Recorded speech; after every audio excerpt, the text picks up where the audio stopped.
MasterChef Indonesia Season 10 segera.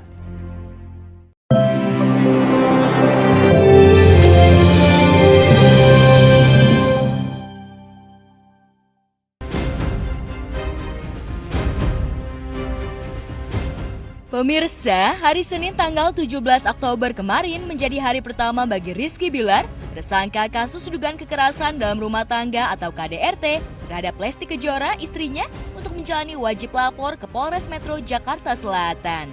Namun suami Lesti itu belum menampakkan diri sesuai jadwal yang sempat disebutkan oleh pihak kepolisian, yakni pukul 8.30 hingga 14.00 waktu Indonesia Barat. Uniknya, pihak Polres Jakarta Selatan merasa yakin jika Bilar akan hadir. Sebab salah satu syarat dari penangguhan penahanan yang didapat Bilar adalah melakukan wajib lapor pada hari Senin dan Kamis. Jadi untuk Saudara R yang harusnya 14.00 melapor atau wajib lapor ke penyidik, tadi sudah konfirmasi ya, tapi hari ini tetap datang dengan jam yang berbeda. Itu. Namun demikian tetap tunggu saja. Yang jelas tadi untuk Saudara R sudah berkomunikasi dengan penyidik untuk datang dengan jam yang berbeda. Hari ini saja, hari ini. Yang jelas ke Polres Jakarta Selatan untuk bertemu dengan penyidik. Bang Bi kok kabur sih Bang Bi? Awas kejepit temannya, awas ya. Apa Bang Bi?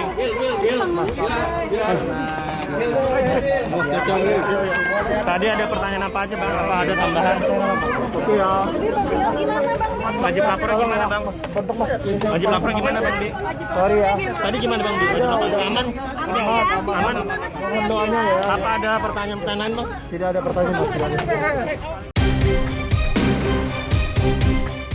Alasan sibuk sehingga Bilar tak hadir untuk wajib lapor pada waktu yang sudah ditentukan tentu saja menuai tanya.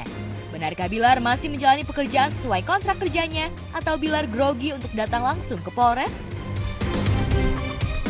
Jadi untuk konfirmasinya tadi memang ada hal yang tidak bisa ditinggalkan. Namun demikian nanti bisa menanyakan sendiri ya. Wajib lapor Saudara R adalah hari Senin dan Kamis.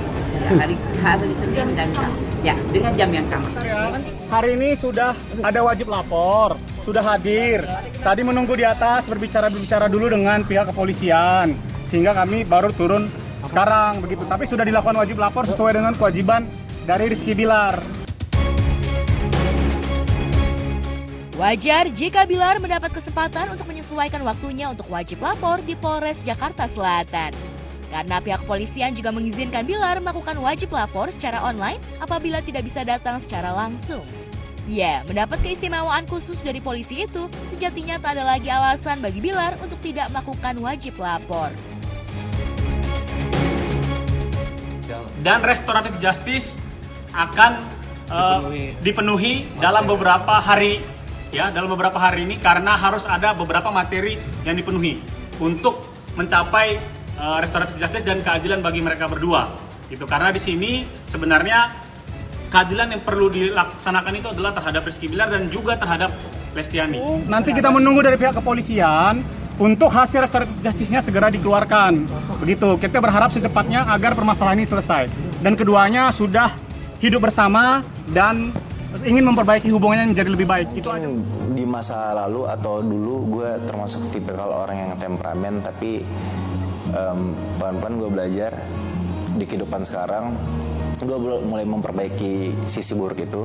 Gue mulai pelan-pelan belajar menjadi orang yang lebih sabar, orang yang lebih legowo.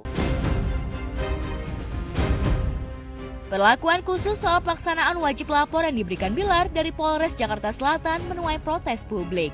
Bagaimana tidak, seorang tersangka kasus KDRT mendapat perlakuan istimewa yang berbeda dari pelaku kekerasan lainnya. Apa alasan polisi yang terkesan membela pelaku KDRT? Ya, sebenarnya ya nanti kita cek kembali ke penyidik. Yang jelas sudah berkonfirmasi ya, kemudian komunikasi dengan penyidik. Itu.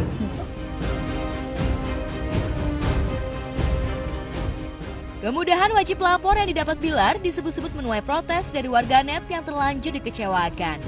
Terlebih, gelombang kekecewaan atas keputusan Lesti Kejora yang mencabut laporan polisi soal KDRT yang tak kunjung mereda. Belakangan media sosial Rio memojokkan Lesti yang terkesan membela Bilar, sekalipun sudah diselingkuhi serta diperlakukan kasar hingga mengalami cedera fisik. Akibatnya, Lesti terancam diboikot oleh Komisi Penyiaran Indonesia atau KPI dan disingkirkan dari televisi yang membesarkan namanya. Benarkah demikian? Sama, kalau dia adalah pelaku KDRT, pelaku kekerasan seksual, maka harapannya kita ini menghimbau agar TV-TV tidak memberikan ruang siar yang luas kepada para pelaku. Itu tindakan yang benar, karena menurut gue orang yang ngaco itu tidak perlu diberi panggung. Walaupun gue pun keberatan dengan cara dia dicabut. Waktu itu kan ada satu TV station yang sampai membuat satu segmen sendiri untuk memecat apa segala macam. Gue tidak setuju dengan cara itu. Cukuplah dengan bikin public statement, press release. Nggak perlu segitu-gitunya juga, nggak perlu didramatisasi yang menghasilkan uang untuk mereka. Diboikot nih dari acara TV nih. Saya belum tahu apakah ada larangan atau tidak. Mudah-mudahan kalau dia menyesal, ya pasti. Mudah-mudahan ya dengan kejadian ini bisa membuat saya menjadi manusia yang terus belajar, yang lebih baik lagi dari sebelumnya ya. Mohon doa juga buat masyarakat, buat semuanya teman-teman. Mudah-mudahan saya bisa menjadi orang yang lebih baik lagi dan bisa menjadi ayah yang baik buat anak dan suami yang bisa selalu bertanggung jawab pada istri. Oke. Soalnya kan banyak banget yang kayak kecewa dengan apa yang Kenapa kamu melaporkan kalau akhirnya bakal dicabut gitu? Itu kan hak setiap orang masing-masing ya. Jadi kalau ditanya seperti itu, kalau saya malah lebih berserah aja. Udah nggak apa-apa, yang penting insya Allah ini menjadi pelajaran untuk suami saya. Mudah-mudahan keluarga bisa dijadikan pelajaran supaya hal seperti ini tidak terjadi lagi, kedepannya bisa lebih baik lagi. Kita sudah membuat perjanjian kan, jadi insya Allah tidak terulang lagi. Kalau ada kesepakatan tidak akan mengulangi lagi berarti kita belum pernah ada pisah. Ketemu ya karena kalau dari fisik kan orang berangkat ibadah masih senang gitu kira. Mungkin dia dia juga menahan ini sudah lama gitu. Sampai puncaknya mungkin kemarin meledak. Iya. Kalau kerongkongan yang masih sakit ya memang dia cerita sama saya gitu kan. Karena kan kalau begini kan sakit kan kitanya nggak bisa ngelihat kayak luka yang yang terbuka. Sebenarnya kalau mencabut laporan memang kemauannya Lesti dari sebelum berangkat. Seandainya dia bilang cerai, dia nggak mau ribut sebenarnya, nggak mau sampai ke tahapan yang ini.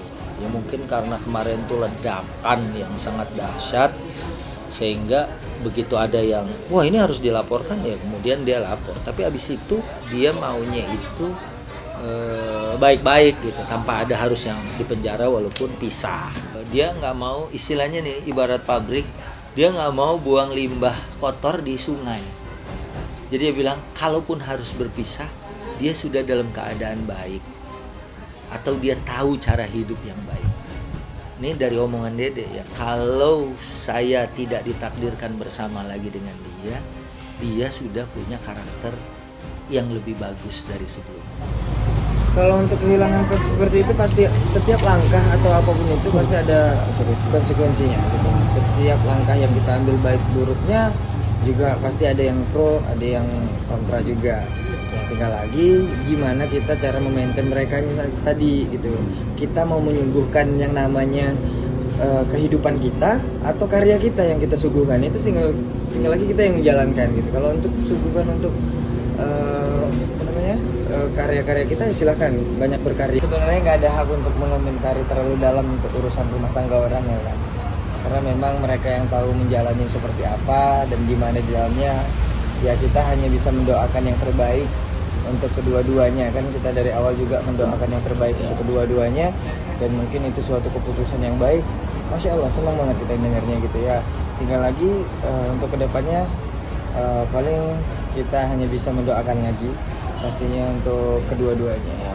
Dan Lesti orangnya kayak gitu, dia sharing apapun, entah itu bagaimana mengasuh anak, entah itu bagaimana hal-hal yang lain gitu. Jadi dia orangnya seperti itu. Terakhir aja 3 bulan dia tiba-tiba minta dinyanyiin lagu aku. Dia bilang, "Teh, aku nyanyiin dong lagu Bertaruh Rindu." Dalam hati aku, ada apa, nggak ada angin, nggak ada apa, suruh nyanyi gitu kan di ini, aku lagi di Turki, di telepon gitu kan. "Iya, Bertaruh Rindu, tolong," katanya gitu. Oke, aku nyanyiin gitu. Jadi ya anaknya gitu loh. Suka tiba-tiba aku kepengen kepiting. Teh, aku pengen piting banget. Ya udah aku anterin pitingnya.